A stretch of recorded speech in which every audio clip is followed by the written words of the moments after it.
Wait, free parking downtown SLO? Just park in the new structure at Napomo and Palm. And dine at La Esquina, Mama's Meatball or Mistura. And get 2 hours of validated parking. Free parking downtown SLO. Park, eat, validate, done. Learn more at slowfreeparking.com. You're up and at 'em. Tractor systems are offline. We are Beyond FM. Beyond FM. The future of broadcasting is here. Is here. Up and at 'em with Adam Montiel. It's community content from Concentrate. It's Up and at 'em with Adam Montiel. Some say life is where it begins. Straight to the stars is where it ends. Yes, some say life is just where it begins. Straight to the stars is where it ends. Only to start again. Thanks for being Up and at 'em. Wednesday.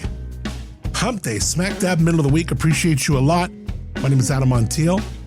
Later, we're catching up with two incredible talents from Opera SLO. Brian Alhadeff, the Maestro of the Central Coast, and world-class cellist Megan Chartier, joining us to talk about a concert that celebrates America's 250th birthday, honors our veterans, and showcases the kind of musical talent that you'd expect to find in a big market, LA or San Francisco, except it's happening right here in SLOCAL, this show at the Clark Center in AG. And wait until you hear Megan play. We got into everything from her 175-year-old cello and what it feels like to sit inside the sound of a full orchestra. She even talks about seeing colors when she memorizes music. It's really a chat that kind of reminds you why the arts matter so much. Well, we're so lucky to have these people in our community. So that coming up in just a few minutes. Before that, couple headlines. Templeton, wow, not messing around when it comes to fireworks this year. After an illegal firework destroyed the historic Templeton Feed and Grain building last 4th of July, local officials are tightening the rules and turning up enforcement. Investigators determined an illegal firework sparked the blaze that changed Templeton's skyline forever. It's really sad. The biggest change, illegal fireworks can now cost you up to $1,000 per violation. Steep. And each individual firework can be treated as a separate offense. That can pile up quickly. And check this out, property owners, they can be fined even if they didn't personally light the fuse. And parents can be held responsible for violations committed by their offspring. Watch your offspring this year. Supporters say illegal fireworks are an important tradition. They help local nonprofits raise money. Critics say, though, legal fireworks create kind of a cover for illegal ones, and the increase the overall risk in a community that's already really learned a painful lesson last year. One thing both sides agree on, illegal fireworks are the real problem. But 1 year after Templeton lost that landmark building to an illegal firework, there's a lot less patience for them than there used to be, and that's, understandable. This 4th of July, the message from officials, pretty simple. If you're going to light something up, make sure it's legal. Otherwise, the bill might be bigger than the boom. Back to you, Richard. All right, summer's finally showing up for a minute. Your weather, if you're hearing this when it publishes Wednesday morning, today, tomorrow, look for those to be the warmest days of the week across San Luis Obispo County before we cool back down for the weekend. The breakdown, places like San Luis Obispo, Arroyo Grande, the Coastal Valley, highs generally in the 70s to low 80s. Warm and sunny, pretty much what you ordered when you moved here. Head north, though, into Paso, we're going to be getting into some hot temps. So make sure you are ready for temps in the 90s. Who knows, those always can creep up. The beaches, though, looking pretty good. The marine layer still has kind of its thing it's doing. Expect cooler conditions, morning clouds, temps mostly in the 60s, low 70s. And then comes the weekend. Onshore flow picks back up. A marine layer gets a little more aggressive and temperatures fall back closer to normal for late June, that kind of June gloom here and there.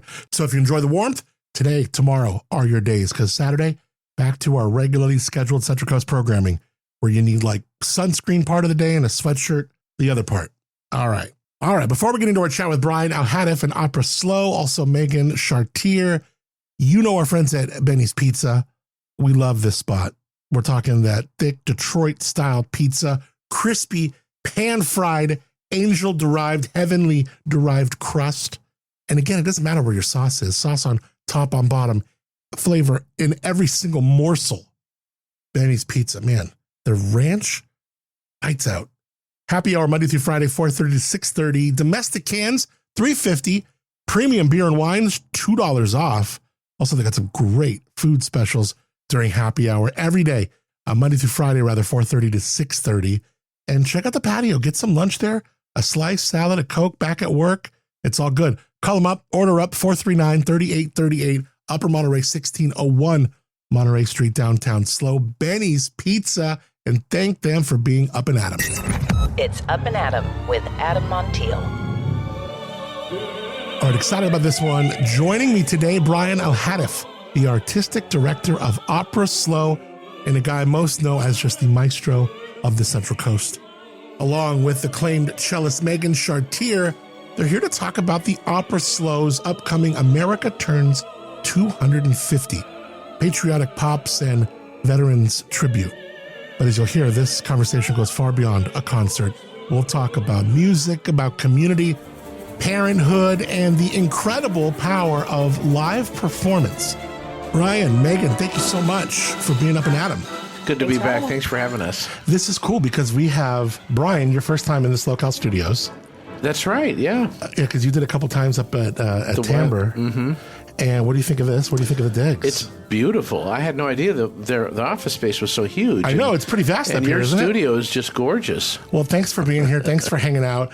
Megan I think it's the first time we've connected virtual and in person in the SLO Cal studios. Megan, it is lovely to be with you. Thank you for being here. Thanks so much for having me. Tell me a little bit about your work. You're a celloist. We're going to get a chance to see and hear you in a matter of moments. How did you get linked up with Brian and the organization out here? Oh, well, I've known Brian for probably about 10 years now. That was the first time I played with Opera SLO. And that was before I moved to California.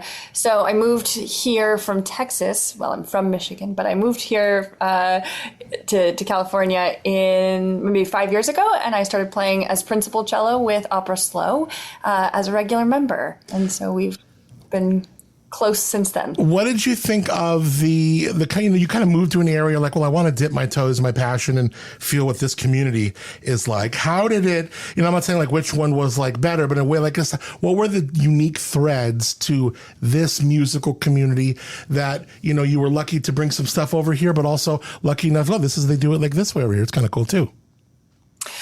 I think that my favorite thing is that with SLO, because it's not a major city, there's this different appreciation for music and the artists that come through and the artists that are invested in the community. And so I think just the regulars and the being interested in trying new things, coming to new concerts, and I can bring music that I wouldn't otherwise be playing to SLO, where it's very welcomed. I love that.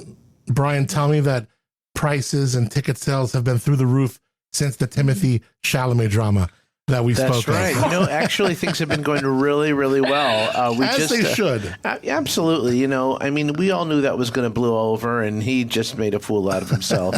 And I'm glad we got a chance to talk about that too. Yeah, that was fun. Let's talk about this Sunday, because this is going to be great. We've always talked about, especially with these kind of like really old school traditional pieces of art that I'm so lucky, I love the way that Megan put it, that, we're not a big market here in San Luis Obispo, but we have such big market talent and passion for the arts. And here's an area that has something like Opera SLO, and we can bring you in. And there's a lot of like gateway material to open your heart and eyes and understanding to more of this music. And that's what Sunday's about. Absolutely. We're doing America Turns 250, Patriotic Pops and Veterans Tribute. It's a beautiful concert, generously sponsored by Joan G. Sargent. As we were talking about earlier, we're used to big cities where something like the Los Angeles Philharmonic would moonlight as the Hollywood Bowl Orchestra in a different time of year. And similarly, that's sort of how the Opera SLO Grand Orchestra works here in San Luis Obispo. We're the Lompoc Pops Orchestra 5 times a year, and then we're the Opera Slow Grand Orchestra for the remainder of the year. But in this situation, we're taking one of our Lompoc Pops shows and we're touring it north to the Clark Center. From all intents and purposes, you don't. People usually want to have a passport and a real ID before going from Lompoc to Arroyo Grande. It's a pilgrimage. Our audiences don't really compete in that sense, and vice versa. So it's a great opportunity to sort of grow classical music and also bring a really impactful concert to more people. Okay, what are we going to get? What does someone expect when they come on Sunday? It's going to be amazing. We're going to be performing Bernstein, Mancini, Walter Murphy, a little bit of Fifth of Beethoven, Leroy Anderson, Rodgers and Hammerstein, George Gershwin. It's basically a musical tribute to the United States, and we're also going to be having to veterans, to people of service. There's a great tune called Armed Forces Salutes, and prior to the creation of Space Force, it was 5 sections. So it was Army, Navy, Marines, Coast Guard, and Air Force. And now we're premiering the tune of Space Force. Wow. And, yeah, it's really neat. And what happens, it's a pastiche of 6 tunes. Did they write, so they used the old music for it? Yeah, I have a little clip I can that I sent you. You okay, pull cool. it on there. But it's super cool. And what we usually do is we have a sort of a popular veteran in our community or active serviceman. He announces during the show, Army members, please stand up when you hear your theme. And so they'll stand up in the audience and everybody applauds while the music's going on. Wow. It's super cool. That's really moving. I love that. Yeah. What is it? Let me ask you, Megan, because patriotic music and of course symphony, this kind of music, this classical sound, it leans so heavy into a thread of just like one instrument is so needed, but it's like the way they all complement that is so beautiful. When you know that your part is, and you can like hear your part within this like collective of one of these patriotic songs, what's going through your blood and your veins at that time? That must feel so cool. Oh, I mean, I think that's the reason why every musician wants to play, is being part of that bigger sound. There's nothing like it. There's one concert I played, Scheherazade by Rimsky-Korsakov, where it was the first time, I think it was the biggest orchestra I'd ever played in. And it was like the way sound envelops you. It's like you can't breathe because it's only like sound waves in the air. That's the best feeling ever. Cellos have it rough because that is some big packaging. That is some heavy shipping. That is a pain in the ass on the road. I always look at someone who plays the cello and I go, they must have such a love affair with that instrument because it's a pain in the ass to lug around, is it not? It's not as heavy as you might think, yeah. But it's so person-sized that it's like you're just carrying around your friend. Yeah. That's what it feels like. If it was any bigger, I'd hate it. Have you ever had something like it fall or something go through it, or like give me a cello nightmare story? Like, oh no. Well, my worst story is that I, on this cello actually, right before I gave my a recital, when you're in music school, you give a senior recital, and I was, all ready, had my hair all done, and put my cello, down on the ground, ready to open it up to warm up and start practicing like an hour before my recital. But the feet of the case didn't properly settle. It fell over, and the fingerboard, so the whole like black part, a fretboard if you play guitar, popped right off. And so, of course, there was electrical tape fly, and we couldn't make that work. So I had to play my teacher's cello instead. And it was one of the most traumatizing things. It took like 3 months to get it back in playing shape. And I imagine these things, it's almost like someone who's got like I do off-road gravel bike riding. Like these aren't cheap hobbies to have, are they? I feel like getting a cello fix is like, that's a little bit of coin. Yep. I just had a massive repair done on my cello a year or two ago. That was took 6 months, and that one was like a weather related thing, no accident, just one of those things. My cello's from the 1850s, and so it's just it's one of those like super delicate things. When they cut the top off of it, that's how they repair the inside.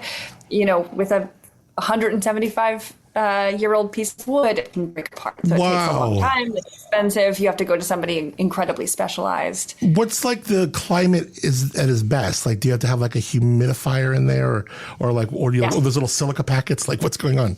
Yes, exactly. I have silicone packets that keeps it at 49% humidity. I try to keep it around 70 to 72 the best I can. Yeah. But humidity is the more important part. We just saw Kishibashi in concert at Sensorio, and it was incredible, as you can imagine. And he probably right. I mean, he probably has 7 or 8 different violins. He might have favorite ones, this one's, that one's. But how many cellos can you really have? How many cellos you got in your big ass quiver, if you have one? Well, Kishibashi he plays. I played with him before. Oh my he gosh. has some electric. Right, some okay. electric violins. So those ones are convenient because they're a little bit more durable than the fragile antique instruments. I have 2 cellos I've had at any given time. I've had 3, but for the most part, some people have 20 just for fun, and I don't know how I give so much love to this one. Yeah. It's even hard to buy a new cello because I love it so much, and it's my voice. And so the other one's my outdoor cello. And that's what it feels like. It feels like this extension of you. I love how you put that. This is your voice. Wow. Yeah. Do you write on it too? Write my own music? Yeah. I'll improvise around just a little bit here and there, and sometimes I'll do recording sessions where they just hit record and I kind of do my thing, but I don't compose in the typical way. When you have pop culture songs that you happen to like, will you go, oh, I'm playing Harry Styles on my cello, or is it I don't really mix the two? I don't do that so much. I like playing. It depends. When I'm doing recording sessions, it's usually one of my favorite sessions was kind of this Latin jazzy band in Miami that I recorded with, and they had no idea what they wanted, and so it was just kind of and I didn't know what the track sounded like until I got to the studio and had to kind of improvise around. But for the most part, when I'm improvising around, at the moment I have a 2-year-old, so it's improvising to Twinkle Twinkle. Yeah. Oh, I love it. Twinkle Twinkle on the cello. Let me ask you this: when you were doing sound check before we opened the mics, was that something? Was that a favorite little snippet of yours, or what was that you were playing? That was a snippet from the concerto that I'm going to be playing on Sunday. Oh, wow. How cool. Yep. Well, I would love to hear you play a little bit. Would you be down to play a little bit for us? Sure. I have 2 little sneak peek moments. Oh, great. One of would you like me to play them back to back, or would you like to talk in between? Let's how long are we talking? I don't know, 15 seconds. Oh, yeah. Then let's just play them back to back. I want to hear you play and enjoy you. So these are the 2 main themes in the concerto. The first one's from the first movement, and the second's from the second movement. And one of my favorite things is they join together. They join forces in the third movement and get played on top of each other. So that's one thing to look forward to in the live performance. I love it.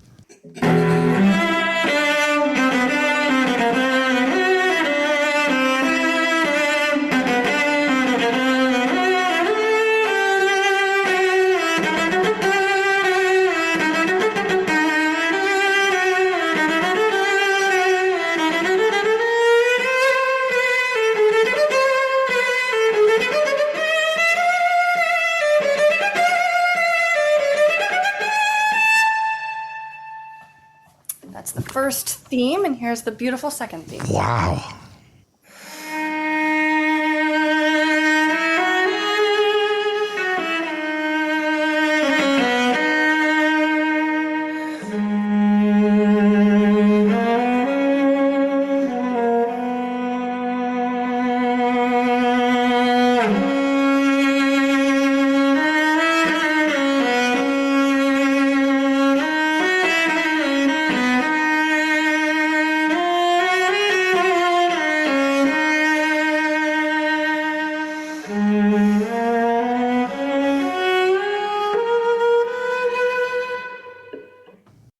Oh my gosh, Megan, that last note is so pretty.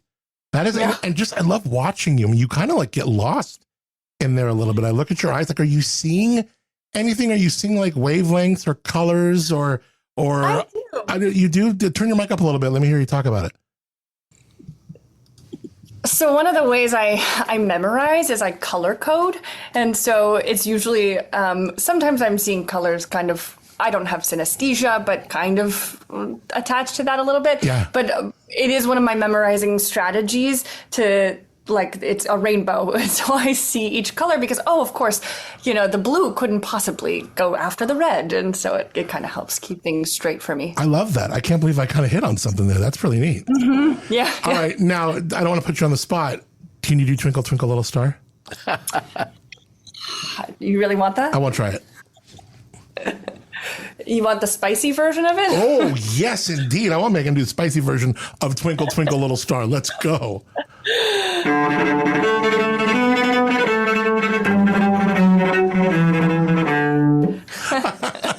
Well done. I do all these different things because my son's constantly faster, faster, slower, slower, higher. But how old's your boy?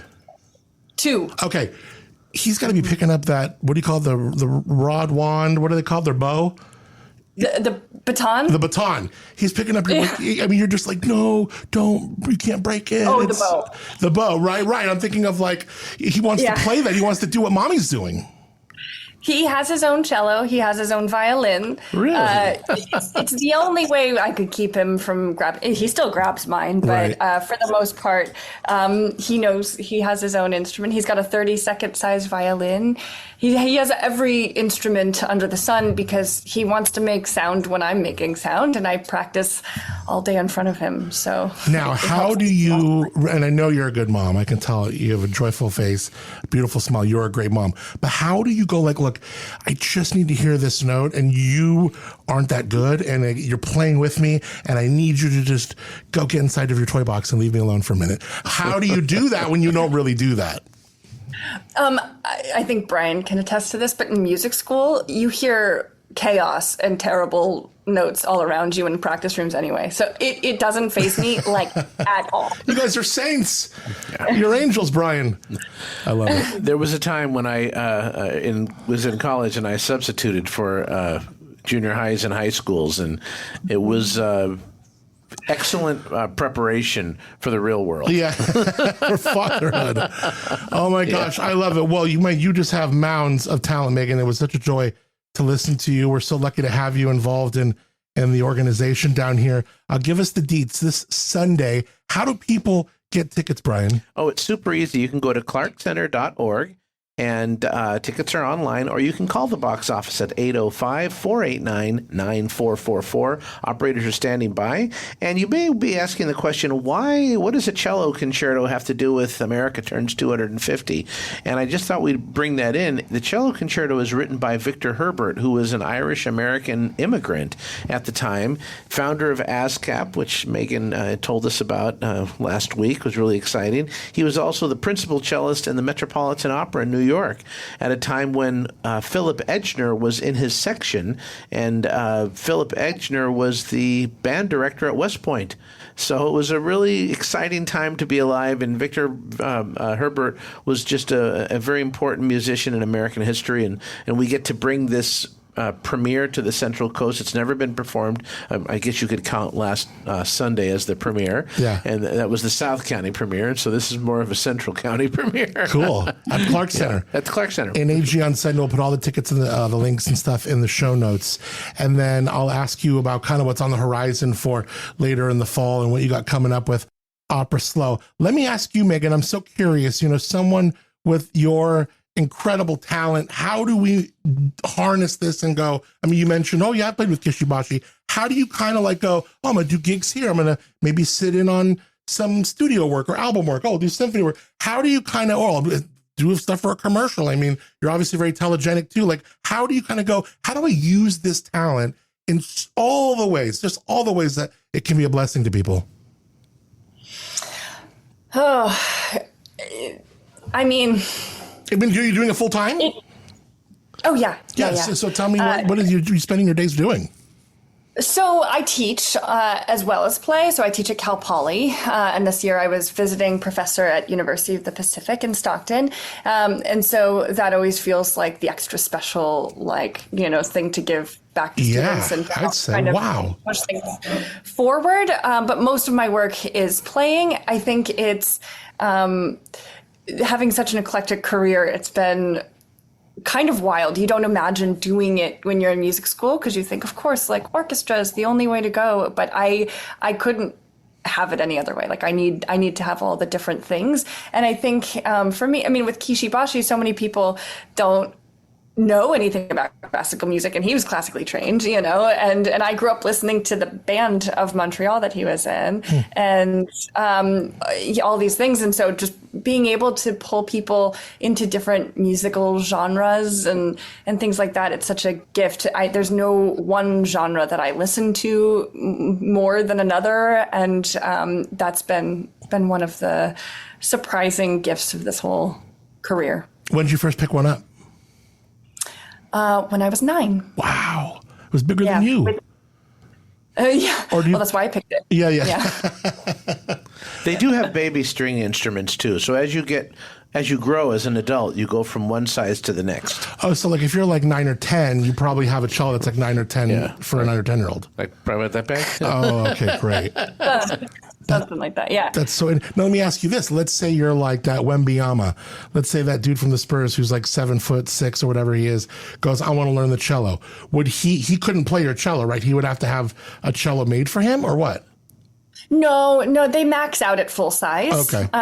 Every instrument's slightly different. The viola, funny enough, is like one of the only like non-standard sizing instruments, and they measure it by the length of your arm. So that one, yes, you would. Oh, wow. If he was viola, but violin is standard measurements like cello. But for the most part, no, this is a full-size cello, but it is from the 1850s, and so it's more petite than modern full-size cellos are. I would assume it's partly because people were a little bit more petite back then. No, but they come in all shapes and sizes. I'm like Lenny from Of Mice and Men. Like if you put that thing in my hand, it's something that's going to happen. I'm going to like just stroke it in admiration and like break something on it.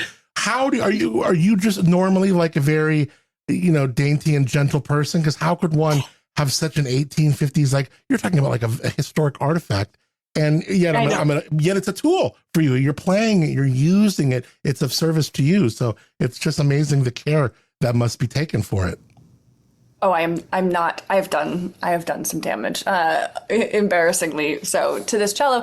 It's one of those things where, like, if you treat it like it's on a pedestal, then you can't play it to your fullest extent. Good point. And so that's, for me, things can be repaired. I'm not tripping and falling on it, hopefully. Yeah.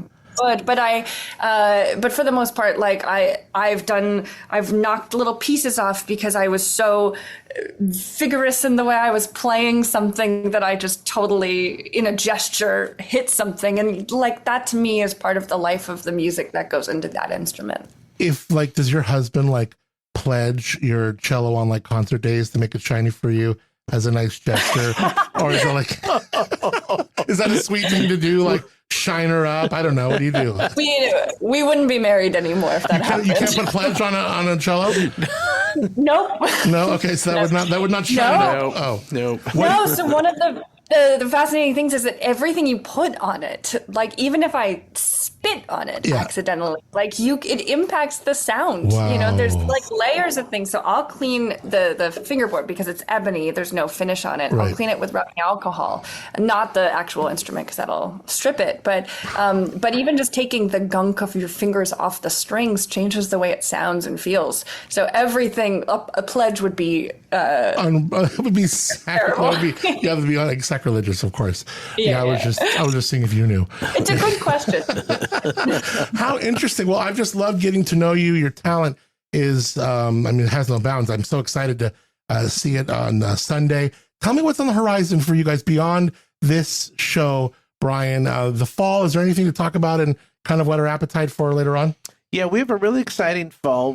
Shortly after this Sunday in August, we're having a show called Wait, I'm Singing What?, which is sort of our local recital opportunity where we bring in a bunch of amazing singers and the audience chooses what the repertoire is going to be. And I won't give away exactly how we do that, but it's a super cool recital. You come into the room, you're handed a way to vote. There are a number of probably 30 or 40 different songs that can be chosen. And it's also a fundraiser, so people can buy more votes. and put them in other. You get your audience ticket gets you a certain number of votes, and then you can buy more votes. I love it. Yeah. It's a really clever. cool program. And then all of this, we have our Children's Summer Opera Camp that's from July 20th to 31st. I believe it's sold out, but there may be 1 or 2 spots open. And our Children's Summer Opera Camp is producing the Mikado Junior. And then what happens is those kids who are in the Mikado Junior, they have an e-ticket to our October grand production of the Mikado. They'll be allowed to participate in 3 adult choruses. But that's our fall production, a grand production of Gilbert and Sullivan's The Mikado, which should be really, really exciting. I love it. It's the first time a grand production of a Gilbert and Sullivan's happened on the Central Coast, and I take that back. I believe the company did Pirates of Penzance about 20 years ago. Okay. But a large production of a Gilbert and Sullivan opera is a rarity on planet Earth. Usually they're more smaller productions, oftentimes with just piano or even canned music. Right. But this is going to be the full 9 yards. Wow. And then we take the orchestra on tour again, 3 weeks of Nutcracker. We do the Ventura County Ballet, and then we jump back to San Luis Obispo for Civic Ballet San Luis Obispo with Drew Silvaggio. Yeah. And then we go down to the Granada in Santa Barbara for State Street Ballet's production. Cool. Yeah. Wow. So you're going to be very busy by later on this year. Well, you can visit them on Sunday, the Clark Center.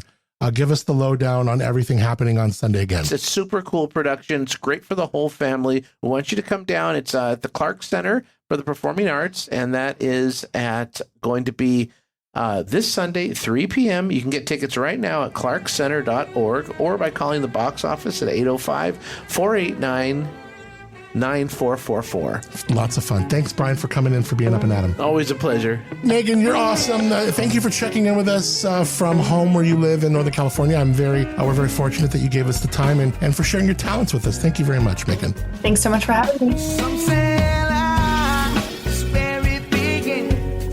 Straight to the stars is where it ends. Only to start again. America turns 250. Patriotic Pops and Veterans Tribute. Check out all the links in the show notes. Thanks so much to, of course, Brian. And wow, Megan, super talented. It's so cool to listen to her play. That was rad. All right. Excited to take a moment and let you know about my friends at the Switchback, downtown SLO. Right there on Marsh Street, just a couple doors down from their sister shop, the Mountain Air. And it's where you can buy and sell used outdoor gear, apparel, footwear, all of it. So your stuff gets another run. Somebody else gets their shot at something, maybe a start at something. And what I love about it, it opens the door, makes getting outside a little more accessible, a little more real for more people. And it all connects back to the Mountain Air, which has been doing its thing since 1975, over 50 years of helping people get outside and stay out there. And that's what local advertising is all about. Real ideas, real people right in our community. If you stop in, let them know you heard about them on Up and At 'em, the Mountain Air, also the Switchback. Thank them for keeping it local and not just who they serve, but how they do business. That matters. Check them out, theswitchback.com and themountainair.com. All right, our thanks to Moonshiner Collective. Stream them wherever you get your music. That's our original music on the show called Start Again. Also learn more about them, moonshinercollective.com. You know, we are proudly recorded at SLOCAL Studios in the heart of San Luis Obispo County, California. SLOCAL, where the wine is world class, the people are real, and life is too beautiful to rush for turns well taken. Visit SLOCAL.com, SLOCAL, SLOCAL.com. All right, till tomorrow, that much closer to Friday, I'm Adam Montiel. Thank you so much for being up and at 'em. Some say life is where it begins. Straight to the stars is where it ends. Only to start again. Let's start again. We'll start again. Let's start again.